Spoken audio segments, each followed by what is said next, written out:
in the aftermath of yet another complete and total epic failure by Washington, D.C., random guy named Juan, and their merry band of idiots known as the quote-unquote opposition, I thought in today's video we would dovetail this story with another topic that the Florida Maquis has been speaking of for a couple of years.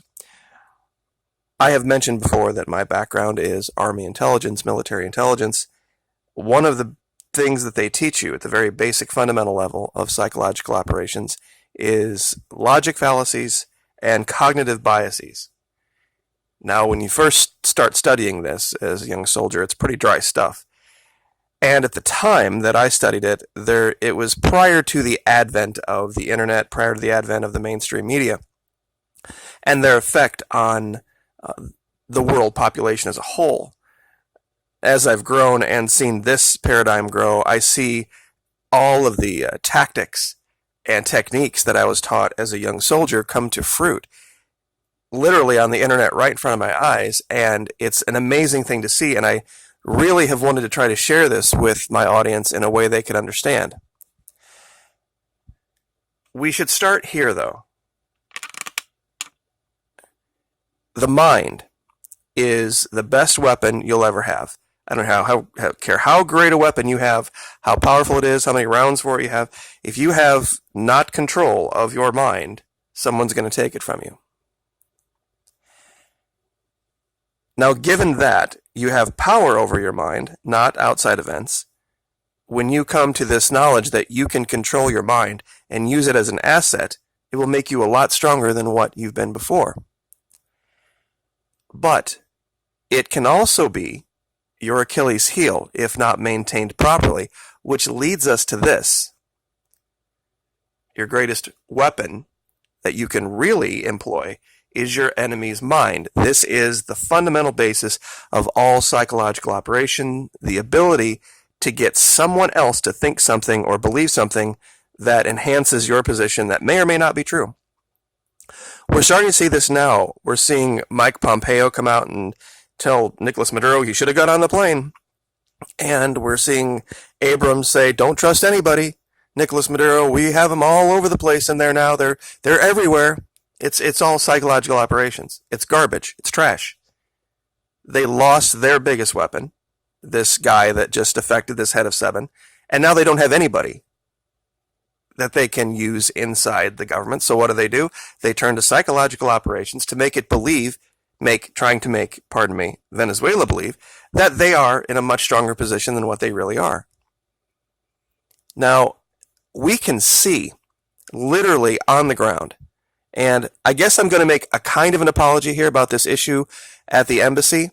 My only problem with Code Pink at the embassy is this. What's their endgame? Nicolas Maduro is not sending any diplomats to this building ever again.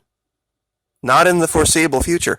They're not holding it for a certain date. They're not holding it out for a certain time. What's their endgame? But if they can explain that, then I'll get on their side. But because holding it indefinitely, just for the sake of holding it, is not a plan. But they've done something pretty amazing here.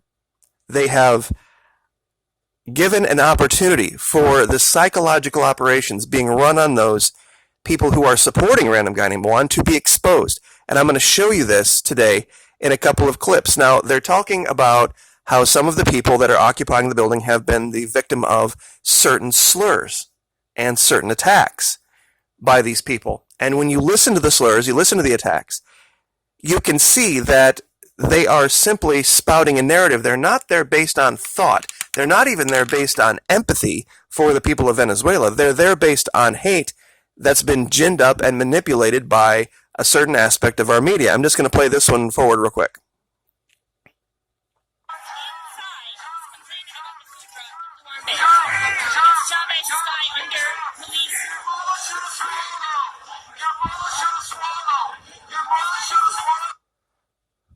Okay, so in case you didn't hear what that guy said, he was basically telling people to jump from the building, saying they should kill themselves, and that their mother should have... I don't even want to repeat it. It's horrible. It's absolutely horrible, and I don't know if you can read it. I'll just let the words speak for themselves here because I'm just going to not let it come out of my mouth. But that's one, and here's another one.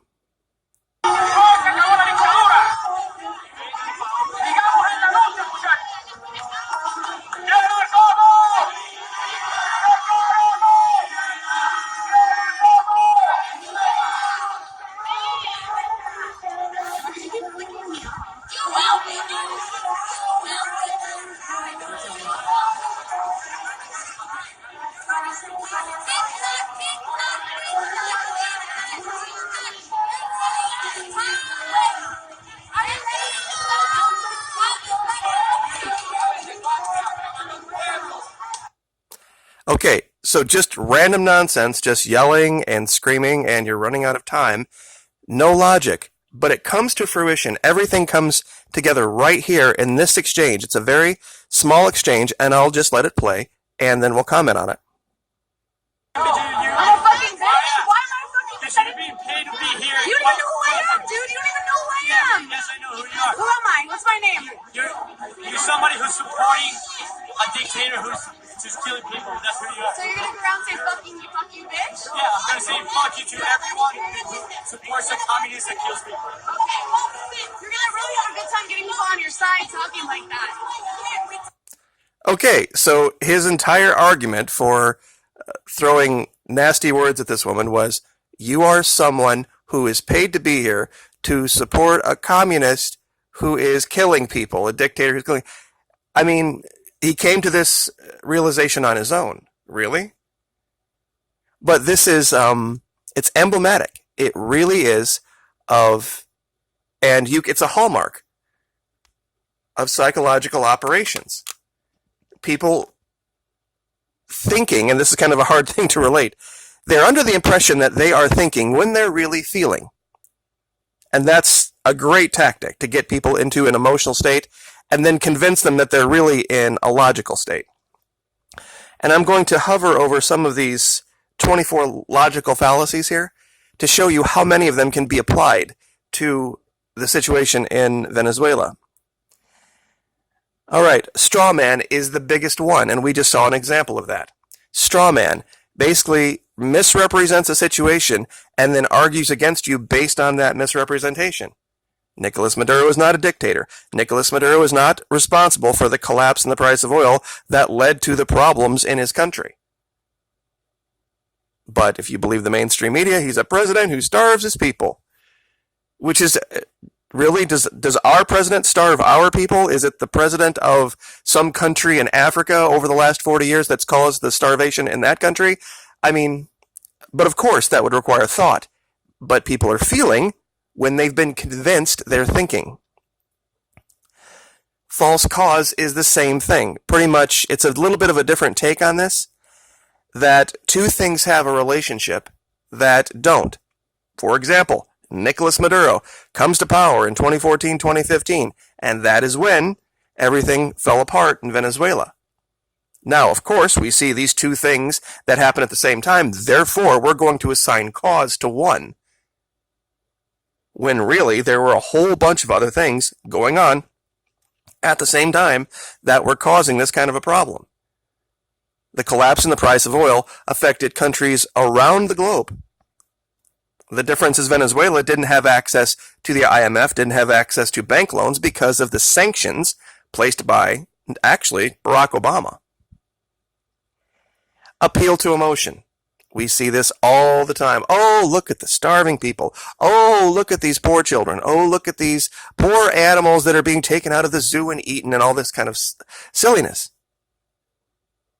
We have starving people in America. We have 7 empty homes for every homeless person in America. But of course, nobody talks about that. All right, let's see. Bandwagon, of course. And if you are a Republican or if you are someone who is in favor of the current administration, just to stay with the group, stay with the crowd, bandwagon, you will stay on the same sheet of music that it's the twilight of socialism, and Nicolas Maduro is a dictator, and he kills his people, and he's evil and terrible and horrible. Appeal to authority. Once again, well, if Donald Trump says it, it must be true. Judging something good or bad on the basis of where it comes from or whom it comes from, the genetic fallacy, in a nutshell. Well, they come from south of the border, they're brown-skinned people, and every brown-skinned person I've ever met has been poor, so therefore. No true Scotsman. This is another common one that you can see. Making what could be called an appeal to purity is a way to dismiss relevant criticisms or flaws of an argument. I get this all the time. No real American would say the things you have about our government and the people of this country. You must hate your country and la la la la la. Psychological Operations 101. Ad hominem. When you can't win, once again, the guy that we just saw, you're an effing B. You're a horrible this, that, or the other. There was another clip I didn't show where they were attacking a woman for being indigenous. Quote unquote, you can see the India all over your face. That's a common thing in South America that you don't understand. Slippery slope. This is such a commonplace one, even in my comment section. We can't let China or Russia, blah, blah, blah, blah, blah. It'll just be Russia's aircraft carrier, China will this, that, and the other. Forgetting how much land and how many businesses both Russia and China own in this country. If people really knew how much China owned and how much Russia owned in the continental United States, they wouldn't give a rat's ass about Venezuela. Forget the Chinese control of the Panama Canal, which they could turn the screws on at any point in time. I mean, it just goes on and on. Tu quoque. Avoiding having to engage with criticism by turning it back on the accuser. Like, for example, when I go after the government or I say, DC this, DC that, or DC the other, I'll get people to say, you remember 57 videos ago, you used the wrong conjugation of that verb. Therefore, because you made that mistake, you can't talk about anyone else's. That's tu quoque in a nutshell. Personal incredulity. When I lay out the case for what actually happened in Venezuela, because some people, because they don't hear it in the mainstream media, and they don't hear anybody reporting this, that story is too amazing for anyone to believe. This giant plot by DC to collapse the price of oil and it's just too incredible for anyone to believe, so therefore it's wrong. Moving the goalposts or making up exceptions is called special pleading, when a claim is shown to be false. This is another thing with socialism. When I started outing the amount of socialism that occurs in our country every single day, and therefore destroying this narrative that socialism always fails always, people start saying, well, that's not really the definition of socialism. Socialism is when the government owns the means of production and then thereby this, that, and the other. If that were the case in Venezuela, then we would see, based on the situation with oil, Mexico has Pemex, Brazil has Petrobras, Saudi Arabia has Aramco. Virtually every major oil exporter has a corporation in charge of its oil production, and it's designed to take that money and use it for the benefit of the public. If that were the case, that particular paradigm, where the government is in control of that kind of stuff, or price controls, then we would see a lot more countries failing, but we don't. Black or white. Here's another wonderful fallacy, where two alternatives are present as the only possibilities. I say one negative thing about our current administrator. You must have loved Hillary Clinton. It's just insane. Same thing with the argument in Venezuela. Oh, you must be for communists who kill people and starve their populations, and that's what you're for. Because otherwise you would be believing everything that Trump and Pompeo and Rubio and Bolton and all these people are saying. It's A or it's B.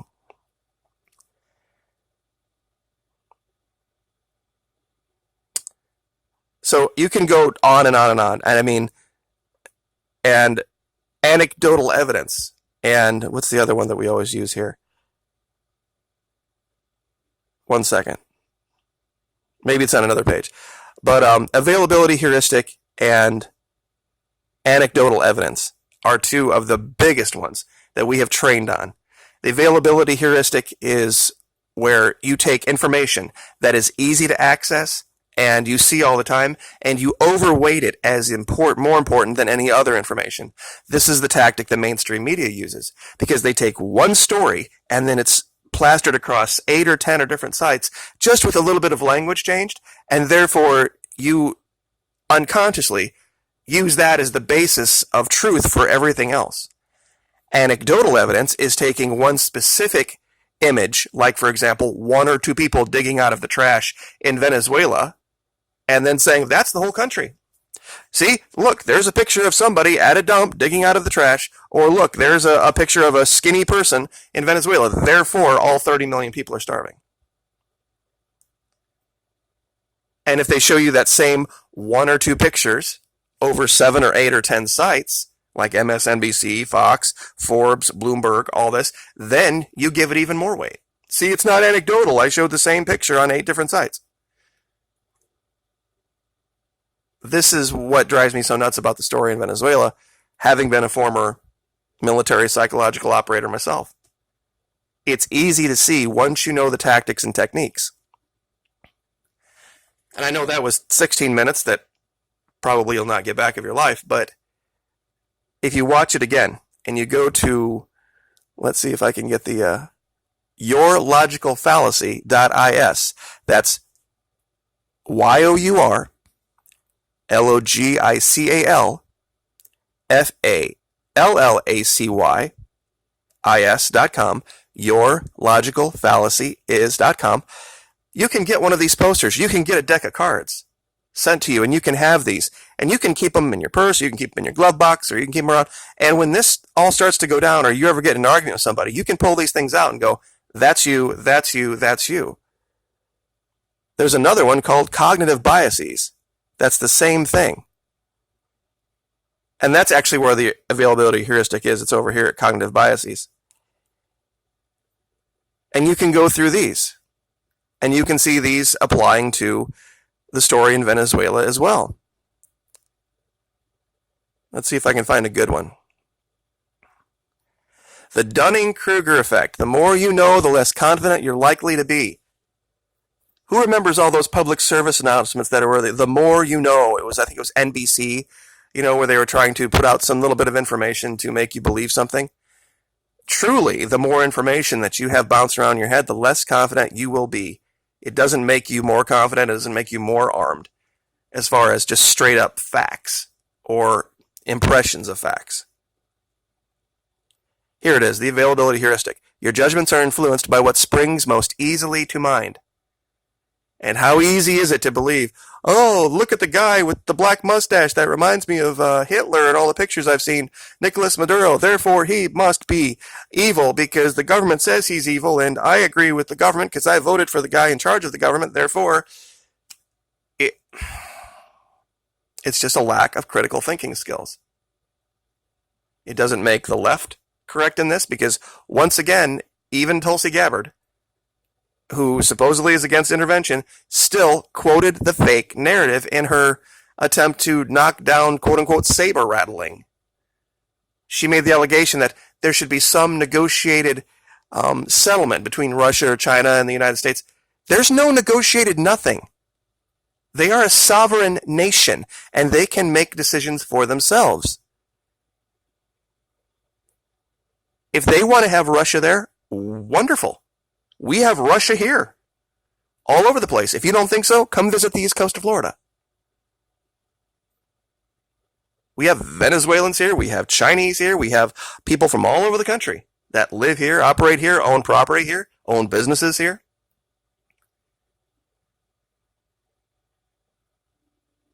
Declinism. You remember the past as better than it was and expect the future to be worse than it will likely be. That is pretty much the description of what got the current leader elected. Make America great again? When did it stop being? The people of America I've never attacked. The government in D.C., yeah, they don't represent us. They don't represent the people of Texas, Florida, Nebraska, North Dakota, Indiana, California. They don't represent us.